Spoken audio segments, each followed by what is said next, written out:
troisième forme pour l'intégration par substitution trigonométrique. Si on a la forme U2 moins A2, qu'une expression x au carré moins une constante positive, par exemple l'intégrale de x3 racine de 4x2 moins 1, pour pouvoir faire apparaître une identité trigonométrique qui va nous servir à résoudre l'intégrale, on va poser U égale A sécante θ et le du va en découler. Donc ici, si on se lance, donc je vais intégrer x3 racine de 4x2 moins 1. Bien sûr, ça pourrait se faire aussi par changement de variable, mais on va quand même illustrer la technique de la substitution trigonométrique. Encore une fois, si mon exposant à l'extérieur était différent, un changement de variable ne serait pas nécessairement pratique. Donc, je devrais faire mon intégrale par substitution trigonométrique. Donc ici, 4x2, c'est notre u carré. Ce qui veut dire que donc, toute l'expression, c'est u carré. Donc, u tout court, on va être la racine de l'expression, donc 2x. Donc, quand on dit que u égale a sec θ, je vais avoir 2x égale a carré, c'est 1. Donc, a, c'est 1 aussi, fois sécante de l'angle.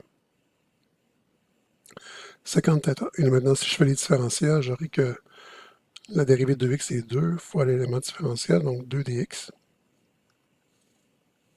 égale sec θ tan θ dθ. Puis pour pouvoir faire mon triangle rectangle, ici, si j'isole ma fonction trigonométrique, donc sécante θ égale 2x, c'est comme si j'avais 2x divisé par 1. Donc je fais juste l'exhiber comme il faut ici. C'est comme si j'avais 2x divisé par 1. Puis la sécante étant l'inverse du cosinus. Bon, cosinus étant côté adjacent sur hypoténuse, la sécante sera hypoténuse sur côté adjacent. Ce qui veut dire que si on revient ici avec notre petit triangle, donc mon hypoténuse sera 2x, mon côté adjacent sera 1, puis par Pythagore, la hauteur ici, j'aurai le carré de l'hypoténuse moins le carré de la base, la racine carrée, donc j'aurai la racine de 4x2 moins 1. D'accord, et notre forme 4x2 moins 1 apparaît dans le triangle, donc on est sûrement bien parti. Si on continue pour résoudre l'intégrale, on va faire la substitution. Donc pour x ici, je dois l'isoler dans mon changement de variable. Donc x est 50 carré sur 2, j'aurai 50 carré sur 2 au cube.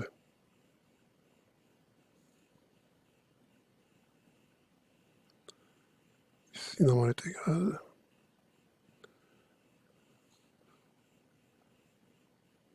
Je ne sais pas si j'ai dit carré, mais en fait 50 θ sur 2 au cube pour le x, fois la racine de, alors 4x2, c'est le carré de 2x, donc vu que par égalité, c'est aussi le carré de ma fonction trigonométrique ici. Donc 4x2, c'est 50 carré de θ moins 1. Et il ne faut pas oublier de remplacer le dx. Donc si je dois l'isoler, j'ai envoyé le 2 divisé. Donc j'aurai 50 θ tangente θ dθ divisé par 2.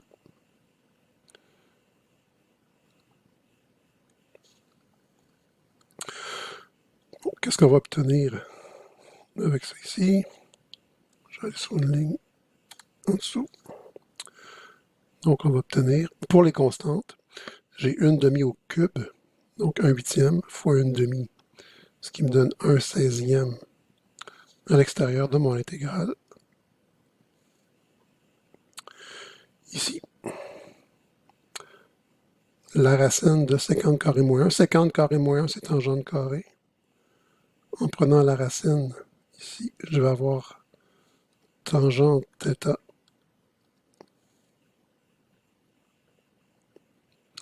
D'accord? Donc, on va avoir sécante à la 3 fois sécante qui va être sécante à la 4. θ. Ici, on a tangente fois tangente, donc fois tangente carrée de θ dθ. Ça, on l'a vu il n'y a pas longtemps comment traiter ce genre d'intégrale-là.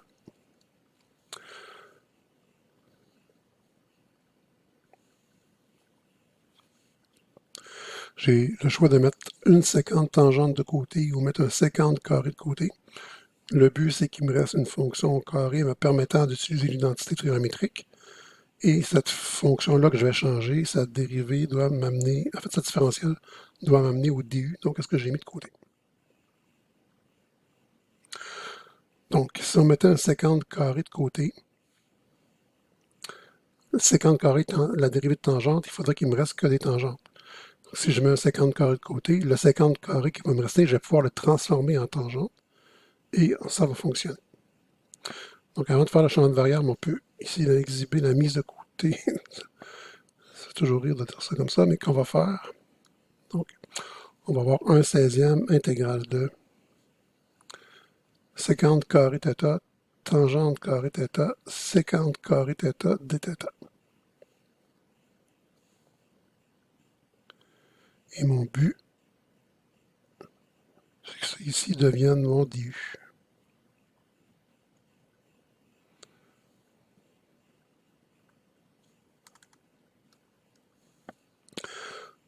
Or, ici, tangente carré θ, je vais pouvoir le modifier par identité trigonométrique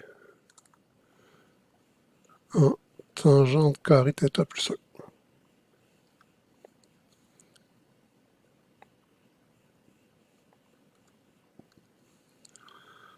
D'accord. Donc, on va pouvoir dire U égale tangente carré θ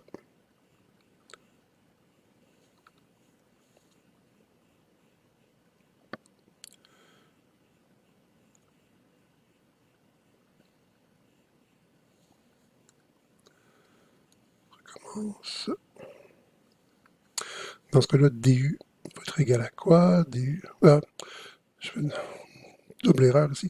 Donc, U égale tangente θ. Donc, du égale sécante carré θ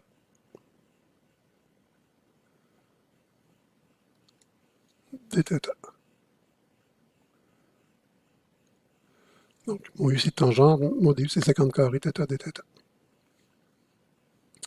Ce qui va m'amener à 1/16e fois l'intégrale de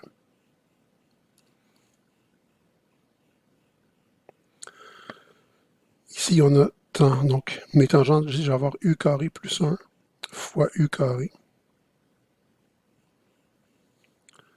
Donc, ce que j'ai oublié, donc U carré plus 1 fois U carré. Et 50 carré θ dθ, ça devient du. Là, on obtient quelque chose qui est quand même assez simple à intégrer. Donc, 1/16e intégrale de U4 plus U2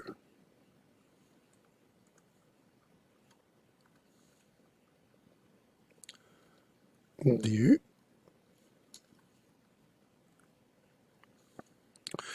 Ce qui va nous donner 1/16e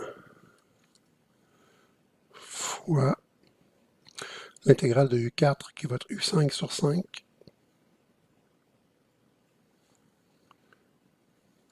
plus l'intégrale de U2 qui va être U3 sur 3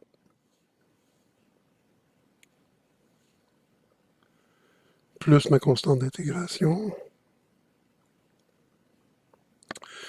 Et là, si on revient, on a deux niveaux à remonter. Là. Il faut passer de U à θ, puis par après de θ à x.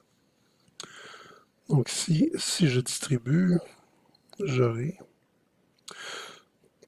mon U c'est tangente, donc j'aurai tangente à la 5 θ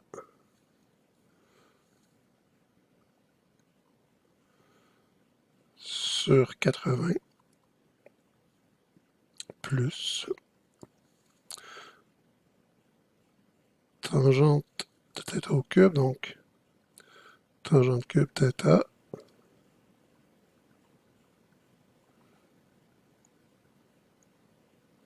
je vais écrire ça plus rapidement finalement, tangente au cube θ sur 48 plus c. Donc je suis revenu en θ et maintenant je dois revenir en x. Donc ma seule fonction trigonométrique qui apparaît, c'est la tangente. Si je viens revoir mon triangle rectangle, ici, la tangente, on a côté opposé sur côté adjacent, donc ma racine, ici, divisé par 1, il ne me restera que ma racine. Donc j'ai racine de 4x2 moins 1 ou encore x2 moins 1 à la 1 demi. Donc quand je vais l'affecter avec les exposants, ben, j'aurai 5 demi et 3 demi. Donc nous aurons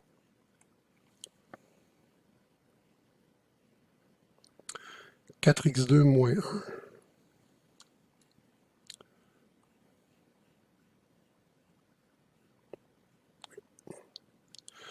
4x2 moins 1 à la 5 demi sur 80 plus 4x2 moins 1 à la 3 demi sur 48 plus c.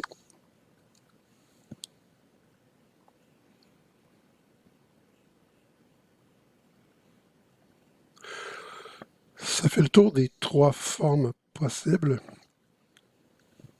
Il va nous rester à voir le cas où je dois modifier mon expression pour me ramener à une des trois formes.